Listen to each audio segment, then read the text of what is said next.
¿Cómo están, amigos? Bienvenidos a Plano Detalle. Los saluda Paola Pejoves y el día de hoy realmente es un placer porque voy a presentar a mi invitada, que además de ser mi compañera de trabajo, mi amiga, gestora cultural, periodista, a ella también canta, le gusta mucho la música, la historia del Perú, realmente la cultura en general. Así que vamos a conocerla.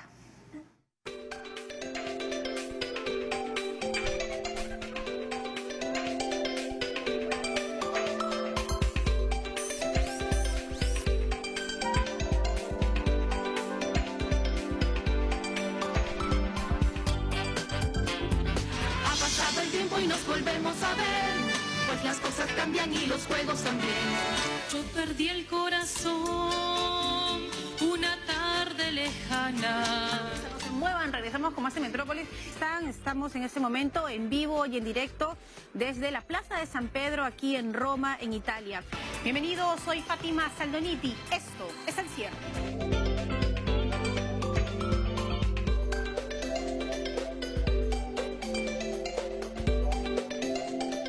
Bien, bravo, un gran aplauso a Fátima Saldonit. ¡Bravo! Muy querida por todos nosotros, Fátima, ¿cómo estás? Me encanta porque Pau, conversar con una amiga, conversar con una persona que yo quiero mucho. 21 años en TV Perú. 21 años en TV Perú este año y realmente ahora que veía un poco las imágenes es como gracias, ¿no? Gracias porque no siempre tienes la posibilidad que te permitan mostrar la versatilidad que todos tenemos y creo que lo que yo agradezco a cada uno de los jefes, productores que he tenido en el canal siempre es que han apostado en proyectos a veces totalmente distintos a lo que uno a veces piensa que debe de hacer una sola persona, ¿no? Así es. Además, uno pues demuestra que puedes hacer de diversos campos. La comunicación es muy amplia. Exacto. ¿No? Y uno puede salir bien en todo bien. Pero vamos a empezar cuando era chiquita. Yo me acuerdo que tú me contabas que fue gracias a tu hermano Iván que tú llegas a la televisión, que cumples ese sueño y vas a hacer un casting para un programa de televisión. Si no me equivoco, Sí, ¿está bien? Sí, lo que pasa es que yo siempre de chiquita, cuando me preguntaban qué quieres ser, yo decía, quiero ser artista. Entonces mi mamá y mi papá, tan lindos, pero que no conocían a nadie en el mundo artístico, decían, ay, qué linda, ella es así, ¿no? Entonces era como, ay, qué graciosa, ¿no? Pero pobrecitos, pues ellos decían, no vamos a darle falsas ilusiones. Pero mi hermano me llevaba a su cuarto y existía el famoso método Silva. Entonces él tenía una almohadita y me hacía echarme con él a mirar el techo y a no alucinar, sino a visibilizar, o sea, a ver que yo estaba haciendo televisión, ¿no? Esa es metafísica al final, ¿No? yo creo. Entonces, yo nunca en mi cabeza dudé que iba a trabajar en esto, porque como él desde los 4 años me decía que yo iba a salir en televisión, pero hacía que me imagine qué estaba haciendo y hablando. Pero siempre mis papás fueron muy exigentes conmigo en el tema de que me prepare, ¿no? Pero gracias a Iván, bueno, me llevó a este casting famoso. Javier Bustamante fue como mi primer manager y entré a Panamericana Televisión al show de Yuli, ¿no? El show de Yuli, en los cuales tú vas participabas tú, bailabas con ella, era parte del coro. Cuéntanos un poco de ese, mira, ese show de Yuli, que era Yuli con sus coletas, ¿no? ¿Te acuerdas? Claro, Juliana, muy famosa, que luego hizo su carrera en Ecuador, pero cuéntame de la experiencia. Bueno, el casting fue aterrador porque fuimos como...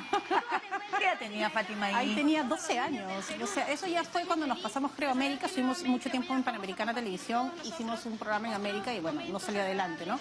Pero me acuerdo del casting, que fue aterrador en Panamericana. ¿Por qué? ¿Qué te hacían Porque hacer? tenías que bailar, tenías que cantar, tenías que hacer un poco de teatro y nos presentamos 1000 niñas y de esas 1000 niñas quedamos 2. ¿Dos? 2. Entonces, cuando me aceptaron, mi mamá me dijo, ok, pero la condición es que no bajes tus notas. Entonces yo ya desde muy chica corría todo el día porque grabábamos el sábado todo el tiempo y ahí yo empiezo a hacer giras con Juliana, ¿no? Juliana me agarró mucho cariño y entonces yo viajaba con ella a las giras, ¿no?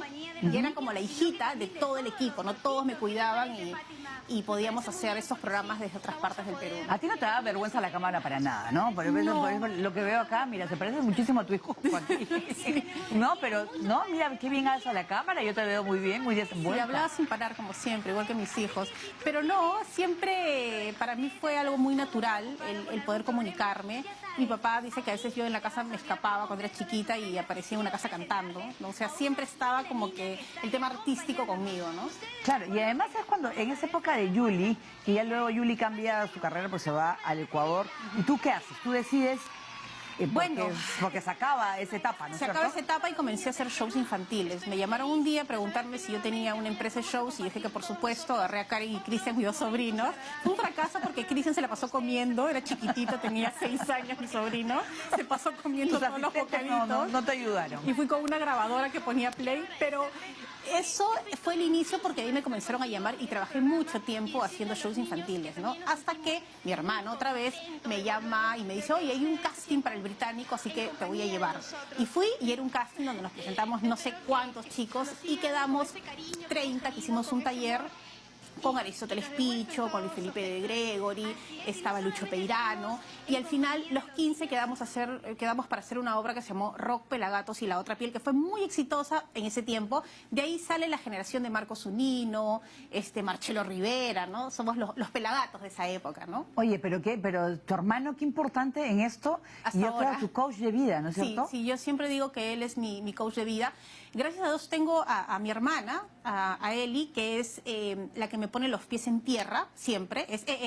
Ven para acá. Y tengo a Iván, que es el que me hace volar. Volar, o sea, que puede imaginar, ya tengo 45 años y él me dice, nada, recién estás empezando, ¿no? Y me saca los ejemplos del creador de Kentucky Fried Chicken. O sea, como, mira, recién empiezas, ¿no? Entonces... Tengo que hablar con tu hermano, entonces, porque me parece maravilloso que te inspire, ¿no? En los cuales, y ayer lo decía Regina Alcover, ¿no? Que Ovaldo Catone creía eso, que no había edad, ¿no? Que uno debía seguir soñando, debía seguir haciendo cosas, o sea, no te limites por nada, ¿no? Es eso. No, y todo es esa realidad. Hay una frase que es, cree, porque cuando tú crees, creas. Entonces, el problema es que no creemos muchas veces, ¿no? Dices, no creo. Entonces, basta que tú digas algo o lo pienses y lo creas de corazón, se va a cumplir. Por eso hay que tener cuidado con lo que piensas también, ¿no? Así que porque inclusive las cosas negativas que nos pasan son porque las hemos atraído sin saberlo y sin querer, ¿no? El poder de la palabra. Y cuéntanos sobre, tú ya actúas en telenovelas. Empiezo con Rock Pelagatos a los 14, 15 años. Ya, sí. Y luego viene lo de la novela de Tribus de la Calle, Sí. es de Michelle Gómez. Termino el colegio y la presión era muy fuerte para que estudie comunicaciones en la de Lima. Estaba cerca de la casa y era lo natural, pero yo no quería hacer comunicaciones, yo no quería ser productora ni directora. Y mi papá me dijo, bueno, entonces a estudiar. Ahí estoy en una escena de Tribus de la Calle. Y mi papá me dice, bueno, entonces tienes que prepararte, pero vas a prepararte bien. No había la carrera de actuación, no había la carrera de artes, así que entro a estudiar teatro con Reinaldo D'Amore, danza con Eugenia Ende, entro a estudiar locución con el profesor Cifuentes, que era muy famoso Claro, también, famosísimo. y voz con Ídolo Lévano. Entonces yo me pasé 3 años de mi vida corriendo de un lado para otro y siempre me escapaba de las clases de locución para ir a teatro. Y este profesor Cifuentes me decía, ¿por qué te vas? Tú no vas a vivir del teatro, tú vas a vivir de tu voz. Y decía, no, esto de la voz es para aprender a manejarla, A porque yo voy a modularla, ser actriz, claro. ¿no? Y él siempre me dijo, no, tú vas a vivir de tu voz. Bueno, al final tuvo razón, ¿no? Entonces yo, después de esto, es que vienen las novelas, ¿no? Ahí está Marco Zunino, está Ivonne Barriga que falleció, está Marcelo Rivera. Este es el inicio de los que éramos los pelagatos. Está Aristóteles Picho, Luis Felipe de Gregory, Oye, ¿verdad, Marco Carmen Aida Zunino? Febres. He tardado en Ahí reconocer estamos que juntos. calladito. Claro, pero además, sobre todo, en las cuales es esa nueva generación pues de actores, pero que sobre todo actores que se preparan mucho.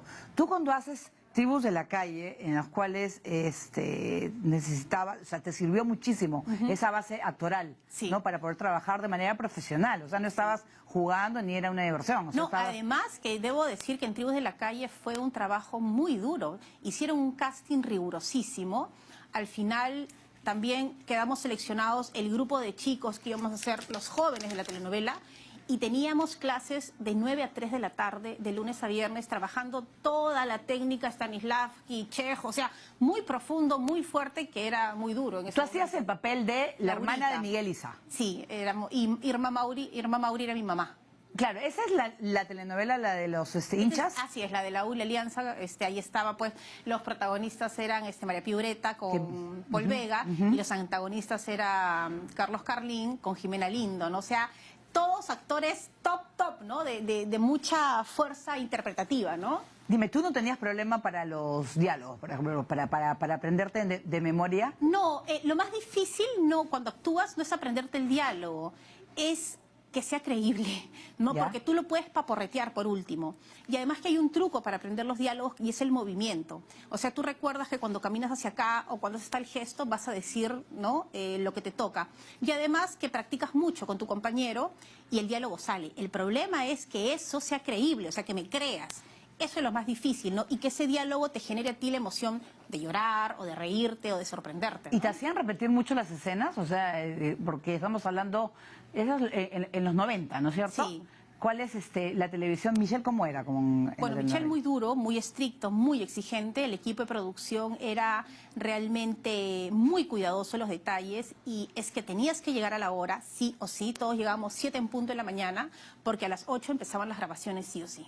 O sea, ahí no había forma que te demores. Más o menos una escena de 2 minutos se demora 1 hora en hacer en la telenovela. Entonces tenías que llegar ya con el texto aprendido. Tú llegas y comienzas a hacer pasada de letra mientras van cuadrando la parte de luces, ¿no? Entonces haces la pasada de letra con el director y te va marcando por dónde quiere que tú vayas. No, Paola, un poquito más intenso, ahí está bien, ¿no? Y luego de eso empiezas a hacer la escena y esta escena a veces queda la primera y ahí aprendí que el talento nunca debe de cortar, ¿no? O sea, ay, me equivoqué. No, porque a veces eso que dijiste no lo vas a volver, no lo vas a Claro, repetir de la y es intensidad. lo más divertido que hubo en la escena, ¿no? Mira, pero también además de la actuación ha sido la cultura. La gestión cultural es parte de tu esencia y de lo que tú dices. Tú entras a TV Perú precisamente es a través de la cultura. Cuéntanos Claro, lo que un me poco. pasa a mí es que yo hago una segunda telenovela que fue Boulevard Torbellino con Lucho Llosa, Claro, donde ya. ahí trabajo con Vanessa Terques, están las hermanas Cayo, está Fiorella, Maricielo Efio, bueno, y además, mira, Gianpiero Díaz, un equipo, Cristian Rivero, o sea, todos los que ahora, Renzo Schuller, ¿no? Yo siempre nos molestamos y decimos, oye, hay que hacer Torbellino regresa, ¿no? Después de 20 años. Y Rodrigo Sánchez Patiño también. Y yo siento que me faltaba algo, o sea, yo no me sentía como que satisfecha, porque siempre he tenido curiosidad por la realidad, por lo que pasaba. Entonces, yo paralelamente, cuando estudiaba teatro, me pasó algo muy gracioso, y es que cuando yo estaba con Reinaldo D'Amore, un día me llama a mí el gerente de cultura de la Municipalidad de Miraflores, ¿no? Entonces, el atrevimiento y la ignorancia de los 18, cuando él me dice, te quiero llamar para contratarte para que vayas a la Feria del Hogar, para que expongas sobre las obras que se van a hacer. Imagínate, el estadio niño era Manuel Bonilla y que iba a haber riego por goteo en la Costa Verde, que eso ya lo tenemos ahora, pero... Ya, claro. Entonces yo, muy amable, dije, le agradezco mucho, pero no puedo. Y le colgué el teléfono. Le colgué el teléfono al gerente de cultura de la Municipalidad de Miraflores. Entonces yo no puedo porque tengo exámenes finales de mi carrera, ¿no? Yo como buena, ¿no? Terminaba la clase y D'Amore me llama. Ven, quiero hablar contigo, me dicen. En esa época, en primer año, nosotros trabajábamos con seudónimos. Te asignabas un seudónimo y era un poco para despersonalizarte de quién eres y poder interpretar. Y yo era Manzana. Entonces D'Amore me dice, Manzana, te espero en la oficina. Uy. Entonces yo llego, ¿sí, Reinaldo? Mañana te vas a presentar a las 8 de la mañana en la Municipalidad de Miraflores y vas a aceptar el trabajo que te están ofreciendo. Le dije, ¿estás loco? Tengo finales. Voy a hacer Chekhov. No me estás entendiendo, mañana vas. Entonces yo me acuerdo que me reí y dije, Reinaldo, no me hagas esto, porque si me aceptan tengo que trabajar 17 días en la Feria del Hogar. Y me dijo, no me entiendes, ¿no? Mañana vas y te presentas. Y yo me acuerdo que lloraba y él me dijo, no llores, tienes aún que descubrir qué otras cosas hay dentro de ti. Le dije, mira. Y yo le dije, no quiero descubrir nada, yo quiero ser actriz. Todavía no sabes lo que estás diciendo, eres muy joven, así que mañana vas y te presentas. Fui y me trataron fatal. Yo llegué toda con mis 18 años. Claro. Y el gerente de cultura en ese momento, que ahora lo quiero mucho, somos grandes amigos, me dijo, ¿y tu currículum? Y yo, ¿qué currículum? O sea, terminé el colegio, ¿no? Y bueno, entré a trabajar a la feria. Y después de la feria es que yo ingreso a trabajar a la Municipalidad de Miraflores a archivar. Mi primer día fue sentarme en una oficina con 400 memorándum, hacerle huequito y los metí en un archivador, ¿no? Claro, es como una especie que eras como el asistente. De todos. El De asistente hacía café y qué sé yo. Pero Bueno, yo como siempre soy muy feliz y todo me encanta. De pronto fui avanzando, descubriendo lo que era la organización de eventos. Ya hacía el Parque Central, ya animaba, hacía títeres en Santa Cruz. O sea, fui aprendiendo, ¿no? Y descubrí la gestión cultural y me fascinó. Y empecé a estudiarla. Claro, y además tú llegas acá a TV Perú Sí. y vas al programa de cultura, ¿no? Era Claro. de... A ver, cuéntanos un poquito, porque y ahí, Claro. y ahí entra Lucho Repetto a tu vida. Lucho Hoy. Repetto. Ya había entrado a mi vida Lucho ya hace mucho tiempo, pero lo que pasa es que yo entro a la gestión cultural, luego me voy por la telenovela, regreso nuevamente a Miraflores a hacer gestión cultural y a Lucho Repetto lo nombran como lo que es ahora el ministro de Cultura. Entonces me llama y me dice, "Hey, quiero que vengas conmigo a trabajar", ya nos conocíamos. Y me da una jefatura de eventos, ¿no? Yo ya había hecho mucha experiencia, ¿no? Y muy bien, yo me había alejado de la televisión, ya había tomado la decisión de seguir por la Tú gestión eras cultural. gestora cultural. Ya. Sí, ya estaba. Y entonces, de pronto un día Lucho me llama a su oficina y me dice, mira, me he reunido con el presidente y el director del Canal 7 y hemos decidido hacer un programa de museos. Porque él tenía una obsesión, que los museos debían estar en la televisión abierta, que se debía conocer. Ah, ok, ¿y qué quieres que hagas? No, tú eres la conductora, ¿no? Ya. Entonces, bueno, con Luciano, ahí está mi respeto tan lindo. Ay. Ay, sí, Y Luciano fue el productor y yo me acuerdo que me dicen, bueno, ¿qué hacemos? Nos vamos a la Huaca Pucllana. ¿Qué es el video que hemos visto? Es el primero, es la primera vez que yo me paro frente a una y me acuerdo que el primer nombre que me dieron en un papelito fue Raúl Acho. El primer nombre. Claro, ahí yo tenía 24 años y hablaba como si... No, tuviera- pero yo te veo muy decidida ahí, ¿no es cierto? Es que, es que conocía el tema, ¿no? O sea, el tema lo conocía. Y empiezo a hacer museos y ese es mi ingreso al Canal 7. Oye, mira, ese es... Bueno, la Huaca ya no está así, ya la Huaca se ha recuperado un montón, ¿no? Claro, no, pero mira, pero qué bien, sobre todo en los cuales ahora el programa de museos, bueno, que lo hizo también mucho tiempo Lucho Repetto y ahora continúa en el canal, pero la importancia que de esa época la cultura estaba muy relacionada a ti, ¿no? Sí, porque yo siempre he dicho que he tenido y tengo grandes maestros, ¿no? Uno, Lucho Repetto, Javier Luna, bueno, Luciano Rebobredo, las hermanas Sahón, el tema de la marinera. O sea, siempre me he relacionado con gente que tengo todo el agradecimiento porque han sido mis maestros, ¿no? Dime, pero de cómo la cultura, en la cual vemos yo te veo ahí, ver una arqueóloga, parece Fátima, pasa también el cambio y sobre todo que tú has hecho varios trabajos aquí en el canal y pasas a ser conductora de programa infantil. Sí, bueno. O sea, ¿para ti qué significó ese cambio? ¿Era como que un retroceso o al contrario? No, lo que pasa es que cuando yo entro a trabajar al INC y descubro el Perú, o sea, yo conocí el Perú de mis padres, el Perú del colegio, pero yo cuando entro a trabajar al Instituto Nacional de Cultura, descubro el Perú. O sea, lo que significaba el pisco, lo que significaba la artesanía, lo que significaba el huaco, lo que significaba el telar. O sea, y digo, hey, esto es nuestro, ¿y qué hacemos? O sea, la gente no lo sabe. En el año 2000 no había esta cultura del pisco, o sea, eso Claro, recién es verdad, empieza. es verdad, es verdad. Entonces digo, bueno, a los grandes no hay nada que hacer, hay que hacer un programa infantil. Entonces todo el mundo fue como, oye, programa infantil, ¿quién lo va a conducir? No, yo. Entonces me costó mucho hacer entender que quería hacer un programa infantil donde pudiera hablarle a los niños del Perú, donde premiara a los niños artesanos, donde los niños pudieran mostrar sus capacidades artísticas, donde... No había otro programa, ¿no es cierto? Sí, había programas además con mucho dinero. Estaba María ya, Pía, claro. Estaba María Pía. Karina estuvo antes. Entonces lanzamos el programa y todo mi agradecimiento al canal porque era muy difícil.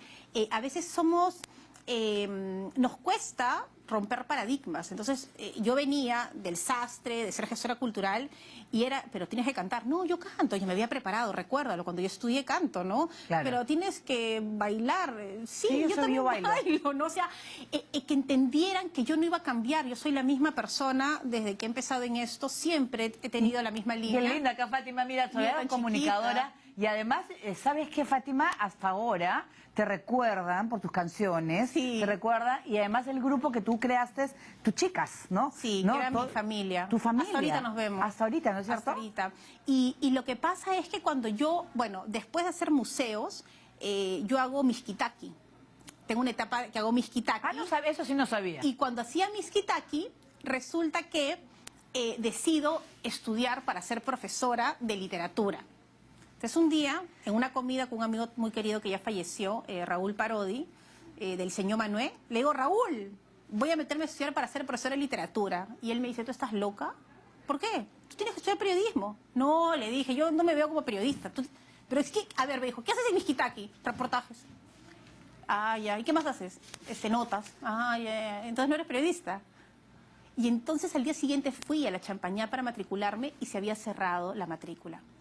Y googleando, encontré que existía Bausate, que no eran comunicaciones sino periodismo, y dije, y me metí a la pre-Bausate y empecé desde cero para terminar siendo periodista y poder también un poco entender, porque a veces no me hacían caso como gestora cultural cuando quería difundir la cultura. Pero te has dado cuenta que lo importante en los cuales tú has sido, en los cuales las personas que te han rodeado en tu vida te han aconsejado, pero no era para molestarte ni para cambiarte, sino que al contrario, era una enseñanza que Sí, te yo daban siempre escucho. y tú escuchabas.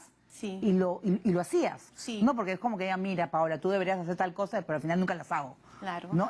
Pero al final tú sí escuchabas a la gente. Sí, siempre suelo escuchar, ¿no? Y mira qué bien, cómo ha ido cambiando, pero al final hacías la carrera eras comunicadora Claro, de y toda la vida. Entonces cuando entré a Bausate, justo me toca con el final de Mijitaki y el inicio de A Jugar. Entonces era medio difícil porque también en A Jugar tuve la suerte de ir por todo el Perú. O sea, los fines de semana yo hacía giras y era lindo. Llegabas a los pueblos más recónditos, te ibas a Pisac, te ibas de repente para Iquitos, te ibas a los lugares más alejados y ahí descubrías la belleza del niño, ¿no? Yo creo que al final el niño me enseñó a mí a poder desarrollar el periodismo. Y eso, que mucha gente, que no voy a mencionar sus nombres, me decían, por favor, aléjate de los niños que te quitan credibilidad, ponte un saco para que la gente te crea, ¿cómo se te ocurre que luego vas a hacer periodismo, no? Y no, yo más bien creo que el niño, que es un ser totalmente limpio, tenías que ir con la verdad, tenías que ser auténtico, tenías que, al decirle algo, mirarlo a los ojos. Bueno, son los peores críticos también, y además Claro, no te mienten, son te dicen... diplomáticos. ¿Te acuerdas? No hacemos una anécdota que mi hijo, ¿te acuerdas cuando te dijo de un cuadro que no le gustó? Y lo dijo que no le gustaba el cuadro. Claro. Sí, tenía 2 años. Claro, y esa es la maravilla, o sea, ¿no? qué, del niño. qué maravilla, pero en los cuales has quitado también prejuicios de que el periodista tiene que ser periodista serio.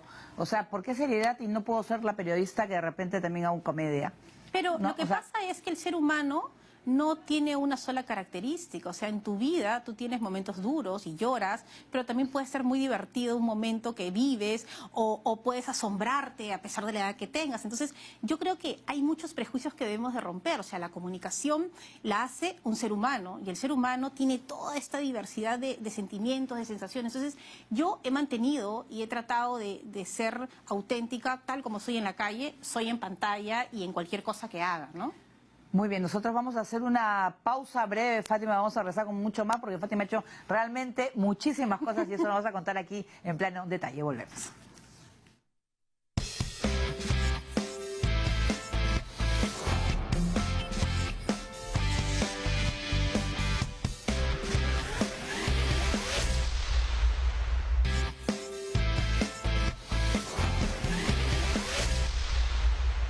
Seguimos en pleno detalle con Fátima Saldonil. Estamos riéndonos acá en la pausa, en las cuales las canciones de tu programa infantil les encantan al director, incluso, ¿cómo es? Mi carrito viejo, que hasta ahora te lo pedirán.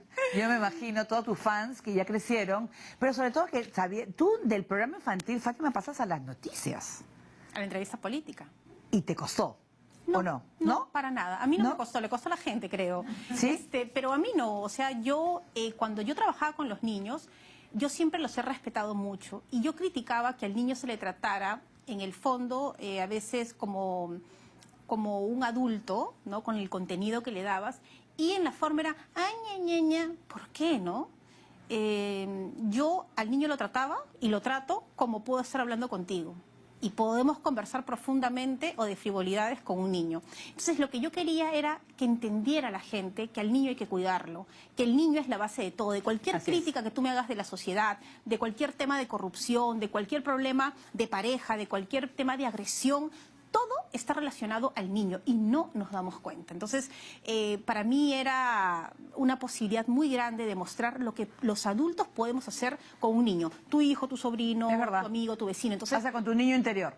Exacto. Y ahí también iba el tema en que a veces vas creciendo, por eso mi libro preferido es El Principito, ¿no? Que le pide perdón a las personas mayores, porque nos dejamos llevar por esta vorágine de la perfección, del consumismo, y nos vamos apagando porque justamente lo que apagamos es a nuestro niño interior. Entonces a mí fue, creo que una de las etapas más lindas de mi vida, ¿no? Claro, uno siempre tiene que acordarse cómo era uno de niño, ¿no?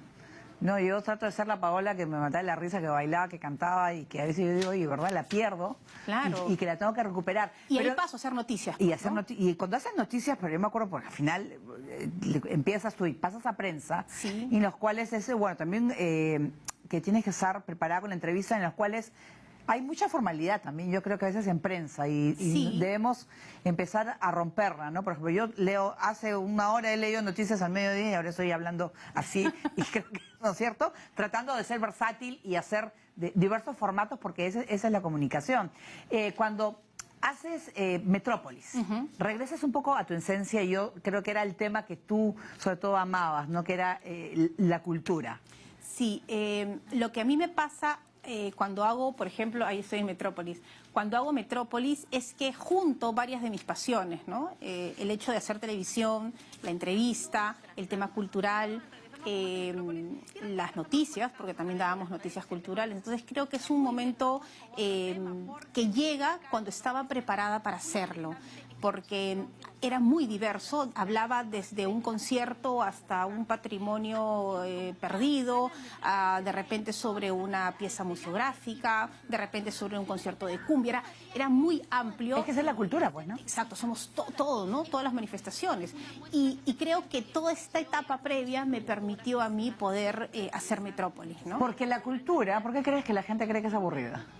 Porque no invertimos en el tema, porque pensamos que es un gasto, ¿no? No nos damos cuenta que la cultura es inversión. Entonces, cuando yo siempre digo, basta ya de mendigos culturales, ¿no? No puede ser que los artistas tengan que mendigar para armar una exposición, para hacer un concierto a los empresarios. Yo creo que en primer lugar las empresas debería haber con el Estado un trato vinculado al mecenazgo cultural, ¿no? Con los impuestos, o sea, que esos impuestos se vayan a promover la cultura. Y creo que también las empresas deberían plantear cuál es su política cultural. Es decir, a mí me interesa apoyar el rock y la zarzuela, a mí me interesa apoyar la marinera y de repente los museos. Entonces los artistas tendrían como un lugar a donde ir para poder generar más actividad cultural que reactiva la economía, genera empleo, pero que además nos hace crecer como sociedad. Y el Perú, a mí me decían, oye, pero ahora hay más cultura en el Perú. No, lo que pasa es que la estamos visibilizando en Metrópolis. Siempre ha habido, o sea, tenemos un pasado desde los precolombinos hasta el día de hoy fabuloso, ¿no? Claro, más apoyo, por ejemplo, las empresas que puedan hacer, no sé, pues financiar, hacer coproducciones de todo tipo, Sí. ¿no? Del tema que quieran. Por ejemplo, yo sí creo que hay que destacar en ti que tú conversas, y yo te digo, porque tú has crecido con hermanos mayores, con gente mayor siempre, que conversas muchísimo, te gusta mucho el diálogo, y Marco Aurelio de Negri te invitó 2 veces a su programa. Y él era una persona muy especial, él no invitaba a cualquiera. Para ti, ¿qué ha sido la experiencia? Yo creo que, no sé si Pati tienes un pedazo de la entrevista de Fátima con Marco Aurelio para recordar. Periodista y conductora de televisión. Ahora los medios de comunicación dan mucha información, mucho mensaje y aceleran este proceso natural de los seres humanos. Es decir, los jóvenes tienen una mayor necesidad de enamorarse a menor edad. Hay tantos universitarios de distintas carreras que no se necesitan, pero ya tienen el título universitario. No importa si después ejercen otro trabajo, pero el título es muy importante porque ahí está la creencia de que es importante tener este título sin importar más adelante que tenga la oferta. En esta ocasión está con nosotros Fátima Saldonit. ¿Cómo lo veías tú? Lo que pasa es que con Marco Aurelio de Negri teníamos una amistad que se dio en los camerinos. Yo cuando terminaba de hacer el programa infantil me encontraba siempre con él, que él se preparaba para grabar su programa. Y teníamos conversaciones fantásticas, ¿no? Entonces, a mí siempre me gustaba molestarlo con todo el respeto debido, ¿no? Pero hablábamos de libros, hablábamos de la cultura, yo le hacía preguntas, le decía que me ayudara con algún tema y él siempre, mientras lo iban maquillando muy serio, siempre me respondió y siempre me ayudó. Entonces yo creo que de ahí muchas de las conversaciones pendientes que quedaron hicieron posible que me invitara luego al programa, ¿no? ¿Qué temas hablaron, por ejemplo? Sobre qué estabas hablando tú de los jóvenes, pero también Sí, qué hablaron. creo que uno fue respecto a los jóvenes y el uso de las tecnologías, y el otro estaba vinculado a la soledad del ser humano, ¿no? Ajá. ¿Qué estaba pasando en estos tiempos? Y creo que la reflexión era que el ser humano le tiene pánico a la soledad, porque es encontrarse consigo mismo. Entonces, por eso trata de llenarse de mucho ruido y de mucha bulla absolutamente en cualquier cosa que haga, ¿no? Y eso está llegando a los jóvenes, y por eso los jóvenes no tienen la posibilidad de saber quiénes son a veces, ¿no? Por la cantidad de ruido que hay alrededor. Ah, claro, porque lo mejor es estar así, estás acompañado haciendo algo, pero realmente cuando te quedas solo contigo mismo, a veces uno no mismo no se aguanta. Claro. ¿No? Entonces es aprender a estar con él. Una de las experiencias, yo creo que también más importantes en tu carrera, ha sido cuando te enviaron al Vaticano y estuviste con el Papa Francisco. Yo creo que fue un momento muy emocionante en tu vida porque se notó en tu rostro, en lo que le dijiste. Cuéntanos, ¿qué le dijiste al Papa? ¿Qué te dijo? Porque de verdad yo me acuerdo que lo vimos y yo hacía el noticiero en época con Eduardo Guzmán. Y a mí se me salían las lágrimas y Eduardo también estaba emocionado porque somos católicos. Entonces, ¿para qué mejor que ver al Papa, ¿no es cierto? Cuéntame esa experiencia. Eso empezó como que medio año antes, donde fui a un Family Day en la Universidad de Piura y me encontré con un amigo en común, Carlos Enríquez, y estaba toda la noticia de que el Papa Francisco iba a llegar, y le digo, oye, Carlos, ¿cómo uno puede ser para ser parte de los periodistas que van a cubrir? Me refería a Lima, ¿no? Porque yo sabía que cada canal iba a designar a sus reporteros. Bueno, no sé, me dijo, a ver, reza, pues, ¿no? Y entonces, esa noche, rezo como siempre, pero recé más, al día siguiente me levanté y se me ocurrió hacer un programa sobre el Papa, en general, sobre la llegada de lo que había sido Juan Pablo II y lo que era Francisco. Entonces, le mandé un mensaje a Hugo Coy y le dije, Hugo, mira, se me ha ocurrido. Silencio total, y me dijo, ok. Y empezamos con un gran equipo de acá de prensa, estaba Edith Martínez en la producción, a hacer un programa, un microprograma sobre el Papa. Entonces, en un momento dado, Hugo me llama y me dice, mira, Fátima, como tú me propusiste el programa del Papa, tú eres la que más sabe del Papa, tú tienes que viajar con el Papa. Y yo no podía creerlo, ¿no? Claro, porque ahí es cuando uno acompaña al Papa, tienes que viajar. Acuérdate que tú tuviste que ir al Vaticano. Claro, vas y a de Roma. Y de ahí vas en el Haces un avión. pequeño entrenamiento, y de ahí fueron más o menos 14 vuelos que hicimos en esa Wow. gira Chile-Perú, ¿no? Con Miguel Ángel Guamán, ¿qué le dijiste al Papa ahí? Porque yo te veo muy emocionada porque hubo un montón de cosas. Tú le regalaste algunas cosas de peruanas. Retablo, sí, le di un retablo y una virgen de Luján que me la trajeron desde Argentina, que es su virgen preferida. Lo que pasa es que cuando yo me entero que yo iba, en mis redes puse, mire, no sé si alguien tiene algún problema, dígame su nombre para yo pedirle al Papa una bendición. Y entonces comencé con un cuadernito, pero la lista siguió creciendo, me comenzaba ya a llenar las hojas y llegué a 2000 personas. Pasó que mucha gente me llamaba, desconocidos, y me contaban historias muy duras. Yo debo confesarte, Paola, que yo me sentí muy pequeñita de quién era yo para llevar estas historias. Había muchos hombres mayores que no conseguían trabajo, había mujeres que querían ser madres y no podían, había mucha gente con cáncer, niños con cáncer, personas que habían tenido accidentes automovilísticos. Y entonces, cuando yo me encuentro con el Papa Francisco, le digo, ¿no? Le digo, su santidad, perdóneme, pero le traigo una lista de 2000 personas que necesitan que usted interceda por ellos, ¿no?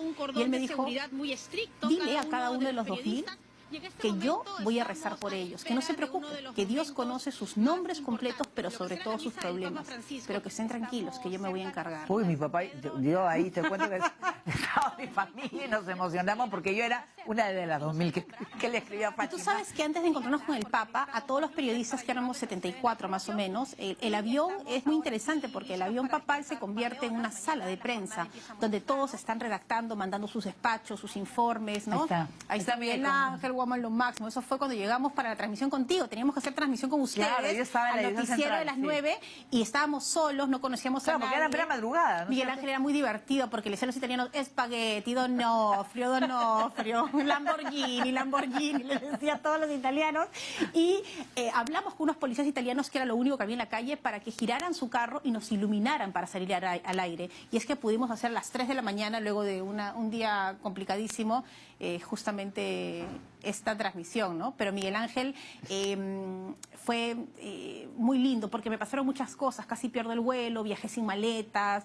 Sí, me acuerdo. Fue toda una serie de anécdotas, ¿no? Que sucedieron para este vuelo, ¿no? Claro, pero también tuviste en las cuales, y también creo que fue Miguel Ángel contigo, no me acuerdo si fue contigo, a Rusia, por el Mundial. Fue Johnny Kimper, que Johnny fuimos Kimper. a la Casa Perú, que también fue una experiencia muy fuerte.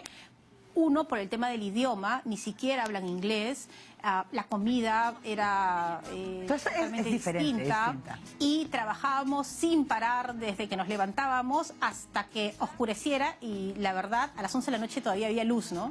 Entonces ahí estamos viajando y haciendo notas, todo el día hacíamos notas, todo era calle y encima hacer las transmisiones, ¿no? Entonces ¿Y los rusos tuyos lograste poder, sobre todo que si no saben el idioma, cómo hacías? Lenguaje no verbal, felizmente que sirve, ¿no? Entonces, bueno, a mí también me ha servido. ¿no? Y entonces ya quería tomar algo, ¿no? Ahí. Sí.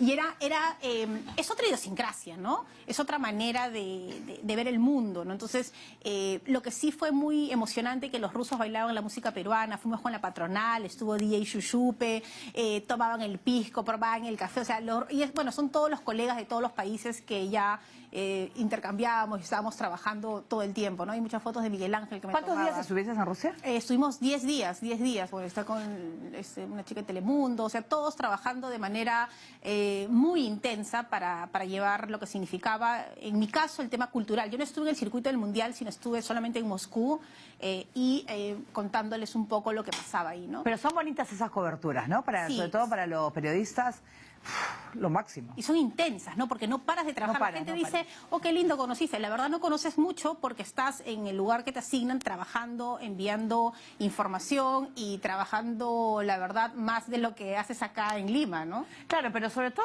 es Granada, había Granada, yo estaba emocionada. las granadas que son deliciosas. Sí. Sí, Y en Rusia. Y en Rusia. Y tienen una máquina que saca un jugo maravilloso, que es antioxidante. Y... Eso lo hacen en Israel también, la granada, y la venden así en los ambulantes. Y es maravilloso antioxidante. En los cuales, sobre todo, Fátima, estos viajes han permitido, gracias a TV Perú, pues a conocer lugares especiales y poder, sobre todo, es el respeto que se debe tener a las culturas externas, ¿no? O sea, también, o sea, intentar o sea, para eso tú aprendes, vas y no sé, pues te enriquecen, ¿no es cierto? Y yo, más que, porque mucha gente dice, oh, mira cómo te premian a ti. Más que un premio, creo que hay que entender que son responsabilidades que te dan y que tienes, trabajando en el canal del Estado, que es algo tan importante, tienes la responsabilidad de prepararte. No es válido para un periodista de acá, y lo vemos, ¿no?, que vayas a un sitio, a una cobertura y no estés preparado. Y, por ejemplo, yo siempre cuento este caso, ¿no? Yo he ido a la marinera 15 años de mi vida, ¿no? Y toda la vida me he preparado. O sea, nunca ha pasado que yo diga, ya sé bastante de la marinera. No, por un tema de respeto, por un tema de que esos segundos que estás al aire tienes que dar información de calidad e información que se necesita, sobre todo que llegamos a todo el país, ¿no? No, claro, sobre todo en los cuales Lucho Repetto, era tu pareja, ¿no? Generalmente en las transmisiones, una persona muy especial para ti, bueno, que lamentablemente nos dejó, partió, pero que tú tenías, o sea, todavía yo no sé, pues Lucho sabía muchísimo, yo hablo en presentes, muchísimos. Sí, Lucho está presente entonces, en todo. En todo, entonces sabía mucho, entonces... En la marinera tenías razón, o sea, no solamente es decir qué bonito el traje, no, tú tenías que saber en la cual es parte de la cultura del país, ¿no? El que no sabía de marinera podía aprender con las transmisiones. Justamente era aprovechar ese momento para dar información que quedara en los televidentes y que enriqueciera o ayudara a comprender la importancia, por ejemplo, del concurso, o qué había detrás de un traje, o qué había detrás de un arete, o qué había detrás de una trenza o de unos pardos, y que habían significados interesantes, como de acuerdo a dónde iba la trenza estabas casado o soltera, de acuerdo al sombrero que tenías te decía la zona de donde eras. Entonces ahí el traje típico nuestro, de toda la costa, de toda la sierra, tiene características propias que te van hablando de lo que eres en la sociedad, ¿no? Y es muy interesante eso. Y además que también es una cobertura bien dura, ¿no? O sea, pues son horas ¿no? De la clasificación, de la final, y en las cuales tú también te preparabas, pero veía unos trajes hermosos que Sí, te daban. y tienes que estar preparado físicamente para soportar, ¿no? Porque las primeras marineras las hacía yo sola, ya luego tuve muchos compañeros que me ayudaron a llevar a cabo y adelante el tema, pero al inicio era transmitir viernes, sábado y domingo desde las 10 de la mañana hasta la 1 de la mañana. Entonces ya a las 12 la voz comenzaba a decirte, hey, es hora de dormir, y te ibas quedando sin voz, ¿no? Pero hay un tema de la adrenalina, de que estás frente a pantalla y hay que seguir informando, ¿no? Y hablando de la voz, a ti el canto, ¿qué te gusta cantar? Porque, por ejemplo, yo te he visto bailar marinera. Pero a ti te Limeña. gusta la limeña. Sí, limeña ¿no? bailo. ¿Qué te gusta cantar? ¿Valses? ¿El criollismo? Sí, me gusta. En mi casa toda la vida hubo jarana, mi familia ha sido del Callao. Yo luego descubro la marinera limeña. Y además que tengo la suerte de conocer y tener una gran amiga que es Lucia Vilés. O sea, Lucia Vilés es mi amiga, ¿no? Y con ella también he recorrido muchas jaranas, muchas peñas, he aprendido sobre música que no está en el circuito comercial, ¿no? Lucy investiga mucho, el tener a don Oscar Avilés, o sea, ha sido un aprendizaje vivencial, ¿no? Vivencial, es decir, el irte a una jarana, el disfrutarla y sentir lo que tienes que sentir para cantar un vals, por ejemplo, ¿no? Muy bien, vamos a ver un video precisamente, Fátima, para poder seguir hablando del tema.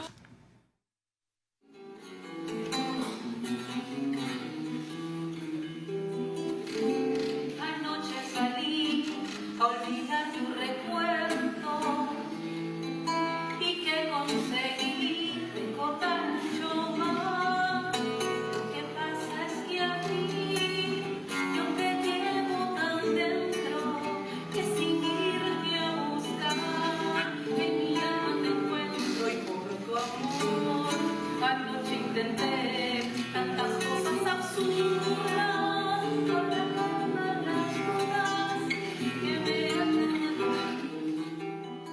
Y eso que no se había preparado, ¿ah? ¿No?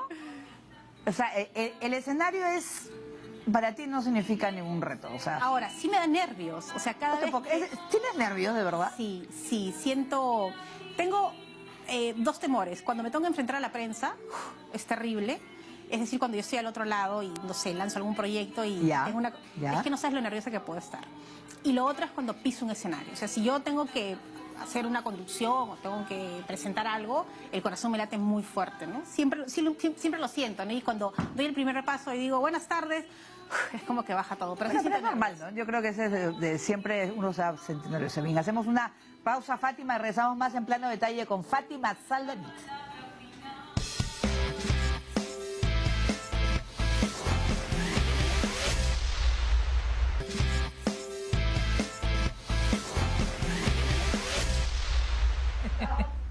Muy bien, seguimos en Plano Detalle y seguimos con Fátima Saldonit. Aprendo en casa.